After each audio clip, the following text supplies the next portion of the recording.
chers curieux de l'histoire. Avant que l'on ne commence, je tenais à vous informer que jeudi, de 21h à minuit, je ferai un live spécialement dédié au conflit en Ukraine, ce qui sera pour moi l'occasion de répondre à vos questions, mais également de démonter aux fausses nouvelles qui sont souvent répandues par les pro-russes. On fera également un petit peu d'épistémologie, car j'ai souvent vu des poncifs à propos de l'histoire, comme le fait qu'il faudrait beaucoup de temps de recul pour écrire l'histoire d'un événement. D'ailleurs, si vous êtes intéressé par l'histoire de la Russie, je vous conseille fortement de voir la vidéo que j'ai produite à propos de l'insurrection décabriste, un événement majeur de l'histoire russe qui fait que la Russie aurait pu ne jamais connaître la révolution russe de 1917 et on est bien d'accord que ça aurait pas mal changé l'histoire du XXe siècle. Voilà, donc on revient à notre sujet principal de cette vidéo, à savoir les 8 raisons qui, selon moi, expliqueraient l'échec temporaire russe à l'issue de la première semaine de la guerre. Alors dans la vidéo précédente, je vous avais expliqué les 6 premières qui étaient intrinsèques à l'armée russe. Dans celle-ci, eh bien, on va regarder dans l'autre camp et voir ce qui va constituer la 7e et 8e raison, à savoir l'aide occidentale, mais également la transformation de l'armée ukrainienne depuis 2014, notamment son adaptation tactique, ce qui sera pour moi enfin l'occasion de vous expliquer ce concept de technoguérilla.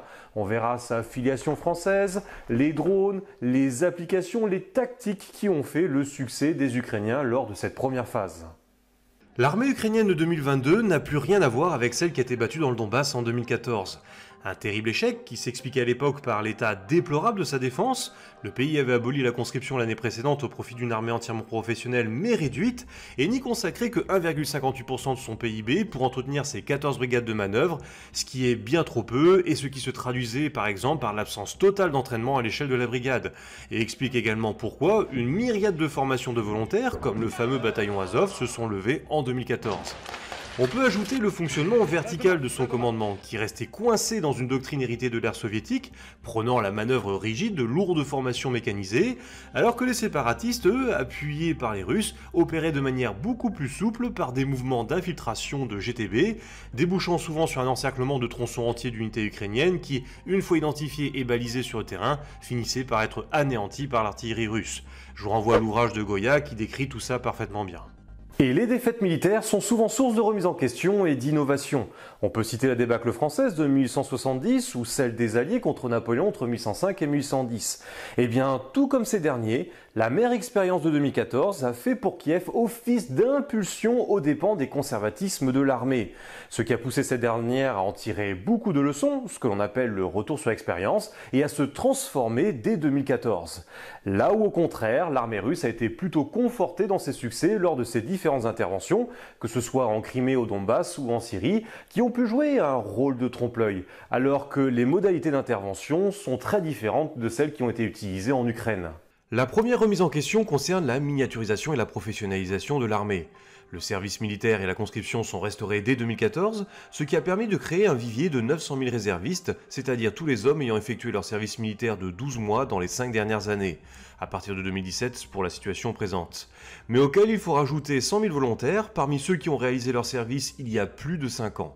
Cette montée en puissance des effectifs ukrainiens s'est traduite par le doublement du nombre de brigades de manœuvre, comptant chacune environ 3000 hommes. On voit d'ailleurs qu'il y a eu une prise en compte du complexe reconnaissance feu russe qui leur a fait tant mal au Donbass, puisque chaque brigade s'est vue augmenter sa dotation en artillerie en moyens logistiques et que le nombre de brigades d'artillerie a été doublé. Une réserve opérationnelle est également mise en place en 2016, avec des unités cadres de réserve comptant 10% de leurs effectifs en temps de paix et étant complétées par des réservistes entraînés en temps de guerre. Une force d'intervention rapide est également créée en 2017, avec les forces aéromobiles qui deviennent une branche à part dans l'armée ukrainienne, avec 7 brigades d'assaut aéromobiles ou aéroportées, dont les hommes sont reconnaissables par le béret marron, dotés d'éléments mécanisés et disposant de leurs propres moyens de transport aérien. À cet ensemble, regroupant environ 125 000 hommes, s'ajoute une défense territoriale créée officiellement en janvier 2022 et recrutée sur une base locale, chacune des 24 brigades correspondant à un oblast du pays dont elle a la charge de défendre le territoire, avec 10 000 hommes d'actifs permanents et pouvant mobiliser jusqu'à 130 000 territoriaux entraînés régulièrement et ouverts aux volontaires. Cette défense territoriale est avant tout une infanterie légère, leur brigade n'étant dotée d'aucun équipement lourd de soutien.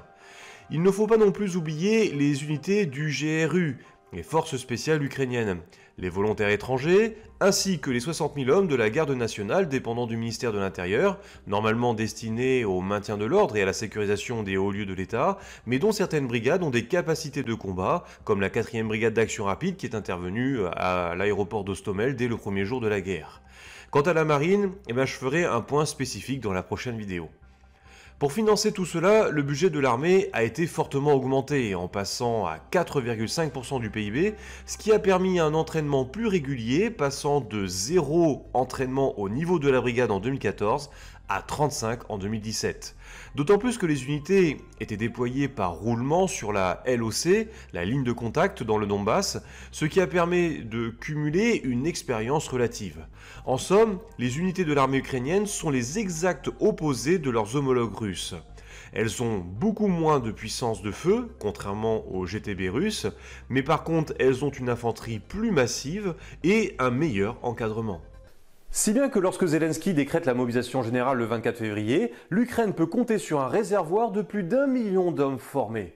Ce qui, au regard des 200 000 Russes au maximum engagés en Ukraine, nuance quelque peu cette idée de guerre dissymétrique en faveur de la Russie. Alors les Russes étaient au courant de cette information, mais ils pensaient que leur supériorité technologique serait suffisante pour combler cette infériorité numérique. Alors la transformation de l'armée ukrainienne a été assez importante au niveau de la masse, mais elle a été encore bien plus forte au niveau doctrinal.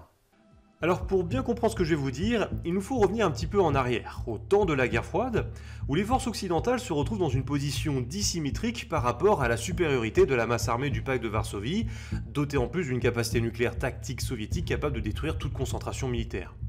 Cette situation a fait émerger une réflexion sur le meilleur moyen de contrer cette menace. En France, on a d'abord le général Juin qui, dans les années 1950, propose une défense en profondeur, maillée et décentralisée, à la fois afin d'éviter la menace nucléaire tactique en évitant tout regroupement important qui ferait office de cible, et pour user l'armée rouge par une guerre de harcèlement et d'attrition. Une défense qui s'appuierait non sur des chars de bataille jugés trop lourds, mais par une pléthore de petits chars légers saturant le terrain, comme l'Even, dont vous avez ici un exemplaire bitu posté au musée des blindés de Saumur et sur lequel je fais le bébête. Et cette idée de système de défense décentralisé est reprise par un certain Guy Brossolét, un militaire de carrière, saint-cyrien, attaché militaire en Chine de 1976 à 1979, et qui publie en 1975 son essai sur la non-bataille, dans lequel il remet en question l'idée que la défense de la France doit se baser sur le concept de division blindée, constituée de chars de bataille, dont les manœuvres doivent aboutir à l'affrontement décisif. D'une part, parce que les soviétiques en auront toujours plus, et parce que cela implique un système de commandement centralisé trop rigide, facteur de perte de temps. C'est pour ça en fait que l'essai s'appelle la non-bataille, c'est-à-dire la bataille décisive. À la place, il propose, à l'instar de Juin, un système de défense en profondeur décentralisé, basé sur ce qu'il appelle des modules terrestres de présence, c'est-à-dire des groupes de défense autonomes d'une dizaine de combattants, ne pouvant donc servir de cible à l'artillerie, point fort des soviétiques, et encore moins de frappe tactique nucléaire, couvrant un territoire défini qu'ils connaissent bien, servant de sonde destinée à détecter des axes principaux de progression ennemie, puis de le harceler, le ralentir et l'user. Pour cela, point de chars légers comme le concevait Juin et qui de toute façon était abandonné à la fin des années 1950, mais des systèmes anti-chars portatifs qui font leur apparition. Je rappelle que 2 ans auparavant, en 1973, lors de la guerre de Yom Kippour, les Égyptiens ont mis en échec les contre-attaques blindées israéliennes grâce à des missiles portatifs comme le RPG-7 mais surtout le missile Sager. Ensuite, ces modules terrestres de présence se soutiennent entre eux et sont appuyés également par des modules de logistique aéromobile basés sur l'hélicoptère. En arrière de ce premier échelon de 2500 modules, les forces de manœuvre mécanisées plus lourdes servant de force de contre-attaque face à un ennemi déjà fortement entamé. Ce qui veut bien dire que Brossolét n'est pas totalement contre l'idée de formation mécanisée conventionnelle, mais à partir du moment où elles sont combinées. Cette stratégie, alors que je vous ai résumé à grands traits, parce qu'il y a tellement plus de choses à dire, notamment les réactions et débats que Brossolét a suscités, a l'avantage d'un commandement plus léger, laissant aux défenseurs de la première ligne plus d'initiative et fait donc perdre moins de temps. Le but de tout ça, c'est de donner du temps aux politiques pour prendre la meilleure décision quant à l'emploi de la capacité nucléaire. Alors ce concept de défense non offensive sera abandonné après la fin de la guerre froide, étant donné qu'il n'y a plus de type d'ennemi qui s'y prête. Jusqu'à ce qu'en 2006, le Hezbollah mette en échec Tsahal dans le sud du Liban en reprenant les enseignements de Brossolét. Alors j'espère que vous avez compris là où je voulais en venir en faisant un parallèle avec le mode opératoire défensif des Ukrainiens. Et si ce n'est pas le cas, eh bien je vais vous l'expliquer. Le haut commandement ukrainien, à la suite de la guerre du Donbass, planifiait un nouveau modèle défensif basé sur la profondeur en s'appuyant sur un binôme force de manœuvre, force territoriale. Le rôle des brigades de défense territoriale est à l'instar des modules de présence de Guy Brossolét, de mailler le territoire qu'elles connaissent très bien, d'occuper les villes frontalières, d'encaisser le premier choc, d'y mener une guérilla afin d'y affaiblir les Russes. Cela laisse du temps à l'armée d'active, la force de manœuvre, qui se retrouve ainsi soulagée de certaines missions, pour s'organiser et préparer la contre-attaque. En somme, une sorte de mise en application de la défense modulaire préconisée par Guy Brossolét. Et c'est uniquement dans cette perspective que l'on peut comprendre deux éléments. Le premier est que l'Ukraine a beaucoup moins investi dans le matériel lourd depuis 2015. Malgré l'augmentation de son budget de la défense, il reste trop faible pour assurer l'achat significatif d'équipements de pointe coûteux, forçant donc à faire du neuf avec du vieux, en modernisant son équipement soviétique déclassé, comme le MiG-29 ou le T-64 et T-72, datant des années 60 à 80, qui constituent encore en 2022 l'ossature de ses forces aériennes et terrestres.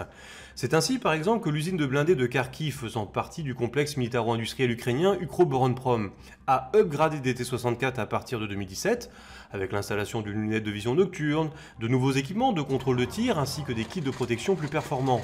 Depuis 2021, certains ont également reçu des radios numériques fournies par Aselsan pour assurer une meilleure communication avec l'infanterie. Mais même là, le pays se heurte à plusieurs problèmes. Des difficultés pour se procurer des pièces de rechange qui viennent à l'origine de Russie, et le manque de fonds qui fait que ce ne sont pas tous les T-64 qui ont été modernisés. Le coût du programme de modernisation de seulement 11 MiG-29 par la société israélienne Elbit Systems en 2020 est estimé à plus de 400 millions de dollars, soit presque 10% de son budget de la défense, dont une partie s'évapore en plus par la corruption. Ne pouvant rivaliser donc avec la Russie en termes de masse d'équipements lourds, les Ukrainiens ont alors privilégié un équipement plus léger, asymétrique, comme les ATGM et Manpads, soit en se fournissant auprès des Occidentaux, encore que tardivement, mais j'en reparlerai dans le dernier point, mais également en faisant travailler là aussi sa propre industrie nationale, comme le Stugnapé, un ATGM qui a l'avantage de disposer d'un panneau de contrôle, ce qui fait que malgré la présence d'un trépied, le soldat peut tirer tout en étant à l'abri. Ces armes asymétriques sont plus adaptées à une guerre défensive et au modèle de défense non offensive mis en place par Kiev, car elles sont dotées d'un rapport coût-efficacité élevé en assurant un effet égalisateur de force grâce à une puissance de feu individuelle qui compense l'infériorité numérique en un point précis. D'autant plus que l'utilisation de ces ATGM et Manpads est favorisée par une ergonomie spécialement étudiée pour que l'apprentissage nécessite une formation minimale à la portée de n'importe quel conscrit disposant de peu de temps pour s'entraîner. Par exemple, la société Sable a déclaré que l'utilisation de son NLO ne demandait qu'une heure de leçon, ce qui est parfait pour des soldats levés à la dernière minute. Tout ça, mis en face d'un char russe coûtant plusieurs millions, sans compter la longue formation de son équipage, vous comprendrez pourquoi l'Ukraine a opté pour cette solution asymétrique, plus adaptée à son budget. Et ce n'est pas pour rien que cette Sainte Javeline est devenue une icône de guerre et un symbole de la résistance ukrainienne. Et c'est en ce sens qu'il faut également comprendre l'abandon du projet Air Force Vision 2035, alors qu'en même temps la PSU achetait des drones TB2 Bayraktar à la Turquie. Le second élément que permet de comprendre l'adoption de ce nouveau modèle défensif, c'est que les forces ukrainiennes n'ont pas cherché à résister directement sur les espaces frontaliers. En cela, on est à front renversé par rapport à ce qui s'est passé dans le Donbass en 2014, dont les rôles ont été complètement inversés. Ce sont désormais les Russes qui avancent en lourde colonne et les Ukrainiens qui utilisent une tactique asymétrique consistant à ne surtout pas chercher à résister frontalement dans un premier temps, sauf dans les villes, afin d'éviter une concentration qui aurait provoqué leur écrasement en constituant une cible parfaite pour l'aviation et l'artillerie adverse, comme en 2014. Ils laissent au contraire ces colonnes russes s'enfoncer, pour ensuite attaquer leur ligne de ravitaillement qui s'étire progressivement. Cette guerre de harcèlement est menée par la défense territoriale de manière décentralisée.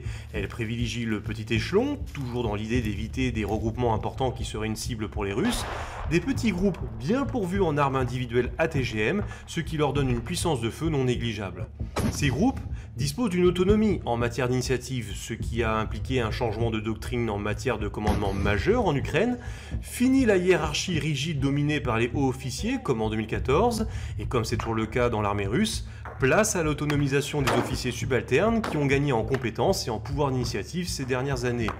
Ainsi, ces groupes de défense territoriale, que l'on peut assimiler au module de présence de Brossolay, sont très mobiles, se déplaçant, contrairement aux Russes, à travers champs dans un territoire qu'ils connaissent bien, détruisant des ponts et plaçant des mines pour ralentir l'ennemi, installés parfois dans des caches aménagées en attendant jusqu'à plusieurs semaines le passage de convois russes, apportant vivres, munitions et carburant, pour les attaquer dans une embuscade.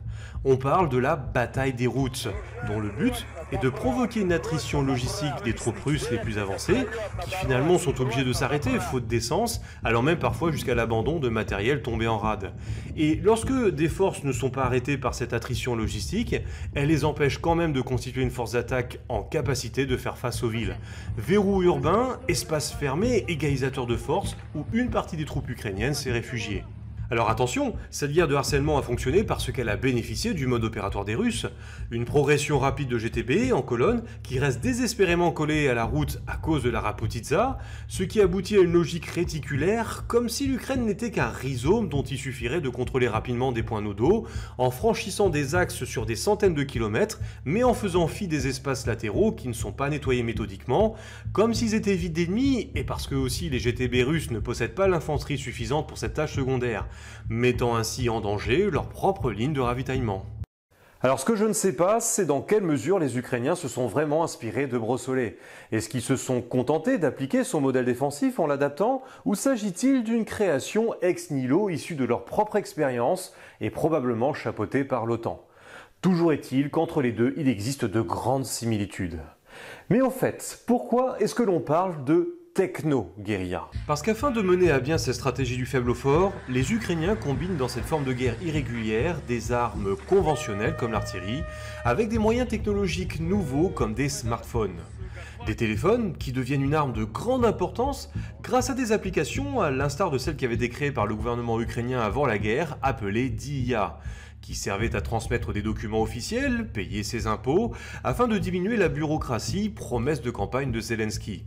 Cette application a été augmentée en mars dernier d'une fonctionnalité nommée e-enemy, qui permet désormais aux Ukrainiens de signaler, via un chatbot, la position et l'importance d'une troupe russe qu'ils repèrent et qui est ensuite pilonnée par l'artillerie traditionnelle. Selon le ministère ukrainien, ce sont 260 000 personnes qui l'auraient utilisé en un mois, faisant des citoyens de véritables balises de détection de mouvements russes et contribue à nourrir le système appelé Delta, un réseau de capteurs le long des lignes du front qui alimente une carte numérique afin que les commandants puissent voir les mouvements de l'ennemi au moment où ils se produisent.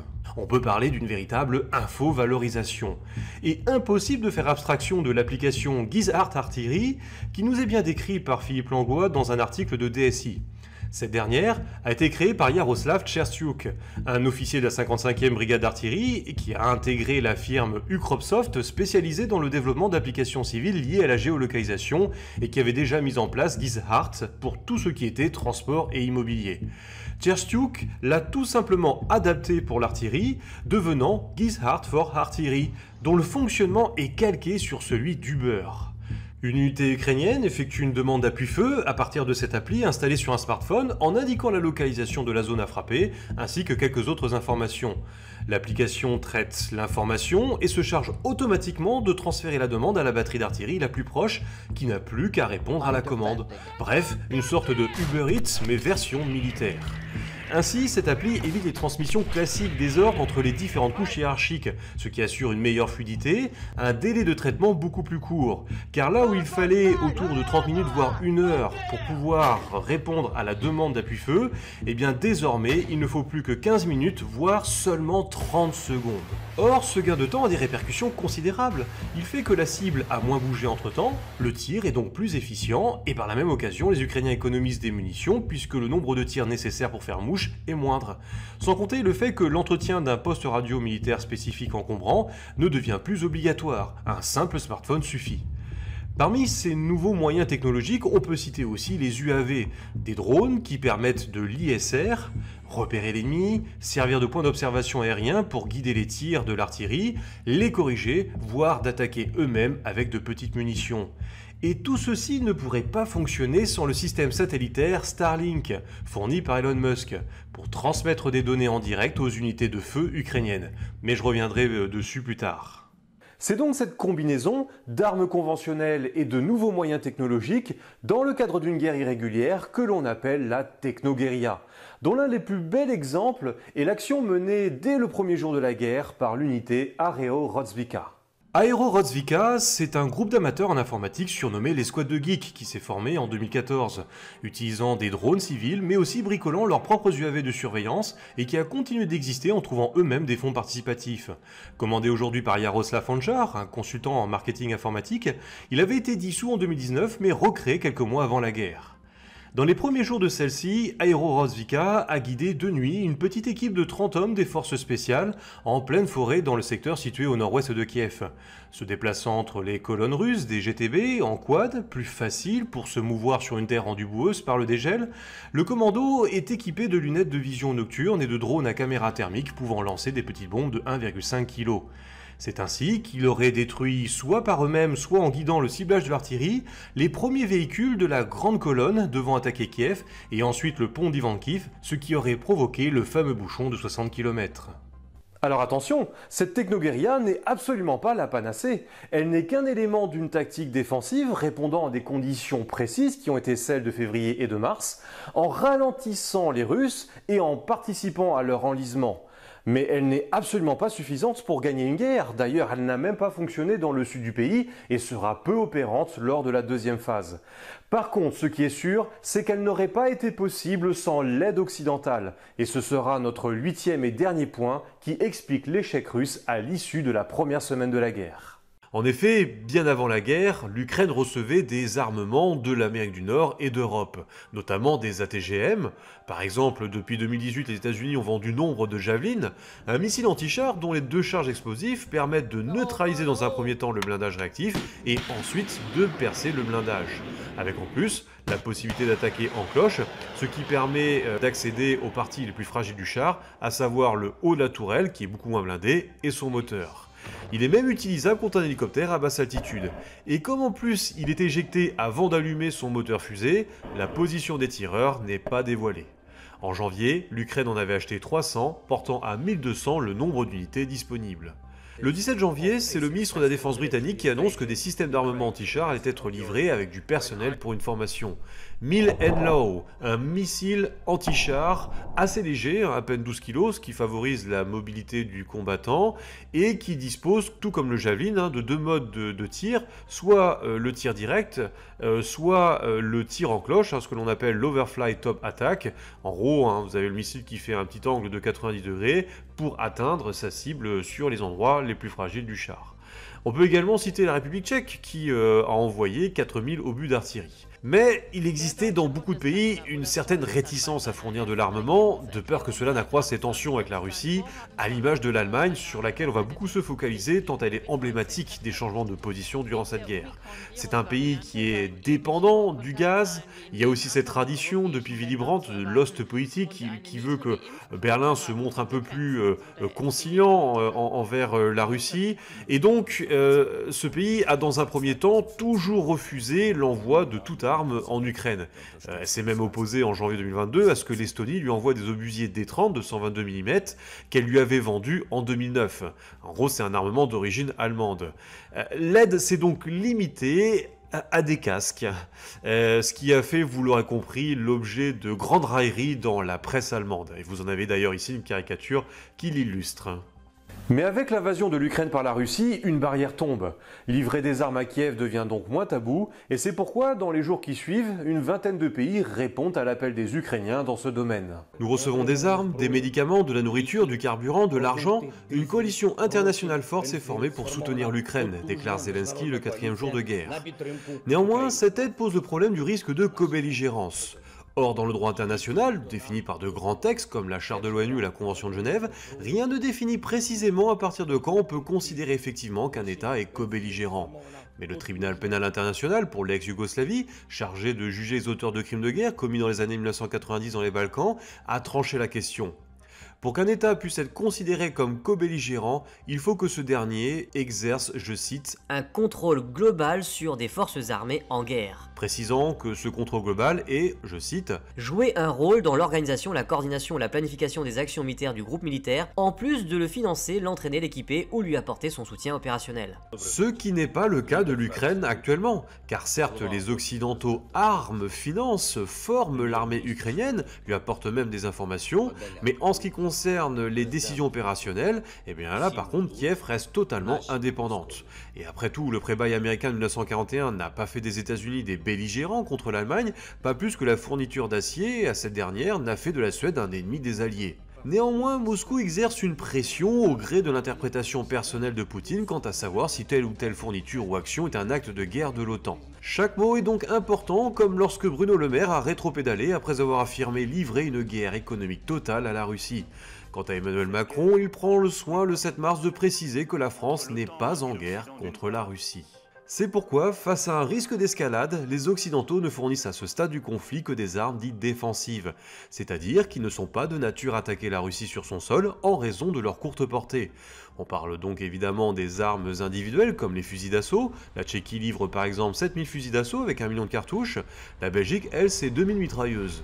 Mais surtout des AT-GM et des Manpads, un armement en grande partie puisé dans les stocks des vieilles armes d'origine soviétique, en tout cas en ce qui concerne les ex-démocraties populaires, et qui correspond parfaitement au caractère défensif d'une guerre menée face à un adversaire supérieur avec des forces blindées considérables. La Pologne fournit des RPG-76 Komar, une version légère du fameux RPG-7, les Pays-Baltes livrent des Javelin et des Stinger, un missile antiaérien sol-air datant des années 1980 et dont la fourniture par les États-Unis aux Moudjahidines avait contribué à la défaite de l'URSS en Afghanistan.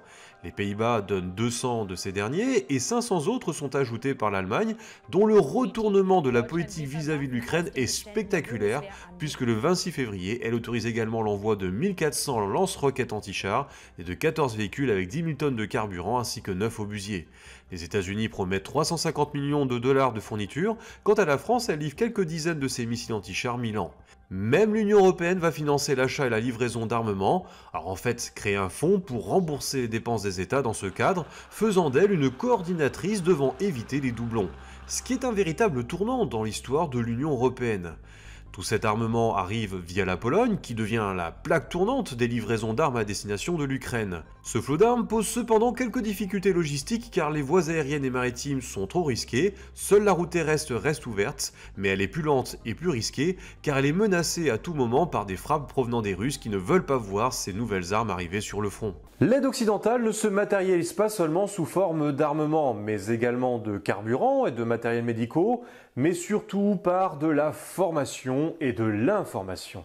Formation, car depuis plus de 6 ans, il existe le GMTGU, le Joint Multinational Training Group Ukraine, une mission de formation qui se faisait au centre de Yavoriv, où formateurs, observateurs et conseillers américains, sans oublier des partenaires de l'OTAN, canadiens, britanniques, roumains et lituaniens, ont entraîné des milliers de soldats ukrainiens chaque année.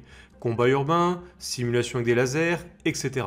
Cela a instillé des pratiques occidentales dans le niveau de la brigade et inférieur, et on ne peut pas comprendre le bouleversement de la pensée ukrainienne en matière de commandement, avec l'autonomisation du petit échelon, la montée en compétence des officiers subalternes, et donc de la réussite de la techno-guérilla, sans cette mission de formation. Mais un autre domaine dans lequel l'aide occidentale a été capitale, c'est le renseignement. L'article du NBC News datant du 26 avril déclare que jamais les États-Unis ont autant partagé de renseignements avec un pays non membre de l'OTAN. Alors déjà en prévenant de la guerre et des faiblesses du dispositif ukrainien, ce qui a amené ces derniers à disperser leurs forces et à les retirer des points sensibles, si bien que souvent les missiles russes ont frappé du vide lors de la SEAD. Néanmoins, malgré ce renseignement, il semble que les Ukrainiens aient sous-estimé les capacités russes, notamment dans le sud et provenant de la Biélorussie, comme le montrent ces colonnes ukrainiennes qui ont été entièrement détruites en tentant de se déplacer vers des points de rupture. L'OTAN a également mobilisé toute sa gamme d'avions de surveillance électronique, comme le RC-135, l'Artemis ou le U-2, qui volent à proximité des frontières des États membres, et grâce à la portée de leurs radars, ils ont un visu sur une grande partie de l'espace aérien ukrainien, et peuvent par exemple détecter des appareils russes, transmettre l'information aux Ukrainiens. Ces derniers, ce qu'ils font, c'est qu'ils éteignent leur propre radar pour supprimer la signature électronique et ne pas être repérés par l'aviation russe, ce qui les gêne aussi dans leur SEAD. Et en revanche, ils peuvent abattre l'avion en l'allumant au dernier moment et ensuite tirer un missile antiaérien. Cette aide ne provient d'ailleurs pas seulement que des États. Le 26 février, le patron de SpaceX, Elon Musk, réagit à la demande d'aide du ministre de la Transition numérique ukrainien Fedorov, dont le pays n'a pas de capacité satellitaire, en livrant des terminaux de Starlink, un réseau de satellites qui va permettre aux Ukrainiens de continuer d'utiliser Internet sans dépendre du réseau terrestre qui peut être coupé à tout moment par les Russes. Alors nous, ça nous permet d'avoir cette open source que j'utilise pour faire cette vidéo, mais pour l'armée ukrainienne, cela va permettre la communication entre les drones et l'artillerie.